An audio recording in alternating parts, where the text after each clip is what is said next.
अभी तक आपने परिवारों में जमीन जायदाद और रुपयों गहनों के बंटवारों के बारे में सुना होगा, लेकिन मध्य प्रदेश के ग्वालियर से एक ऐसा अजीबोगरीब मामला सामने आया है जिसे सुनकर आप भी हैरान रह जाएंगे।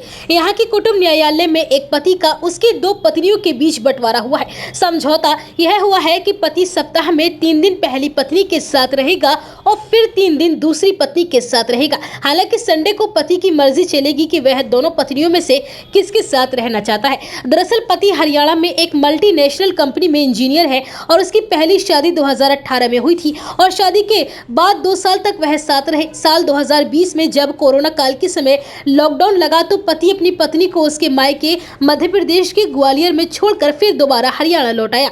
लॉकडाउन हटने के बाद भी वह अपनी पत्नी को लेने के लिए नहीं गया। इसी बीच पति के संबंध अपनी कंपनी में ही काम करने वाली एक अन्य महिला के साथ बन गए और इसके बाद पति ने महिला के साथ दूसरी शादी कर ली। वहीं अपने मायके में पति का इंतजार कर रही जब पहली पत्नी के सब्र का बांध टूटा तो खुद ही वह पति के कंपनी में पहुंच गई, जहां से उसे पता चला कि उसके पति ने कंपनी में ही काम करने वाली किसी महिला के साथ दूसरी शादी कर ली है। इसके बाद दोनों में लड़ाई हुई और विवाद के बाद पति ने इसकी शिकायत ग्वालियर के कुटुंब न्यायालय में कर दी। पत्नी का आरोप था कि उसके पति ने दूसरी शादी कर ली है, इसलिए भरण पोषण के लिए उसे न्याय चाहिए। इसके बाद यह मामला कुटुंब न्यायालय में काउंसलर दीवान के पास पहुंचा तो केस की काउंसलिंग की गई।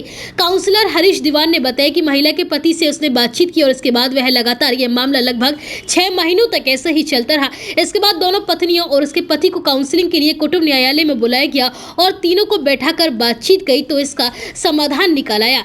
काउंसलिंग के द्वारा यह तय हुआ कि पति सप्ताह में 3 दिन पहली पत्नी के साथ रहेगा और फिर 3 दिन दूसरी पत्नी के साथ रहेगा, लेकिन संडे के दिन पति पूरी तरह फ्री रहेगा। उस दिन वह अपनी इच्छा के अनुसार किसी भी पत्नी के साथ रह सकता है। काउंसलर हरीश दीवान ने बताया कि इस निर्णय के बाद दोनों पत्नियों और पति संतुष्ट हैं और साथ ही इस समझौते के साथ पति ने दोनों पत्नियों को एक फ्लैट भी दिया है और दोनों का भरण पोषण वह खुद करेगा।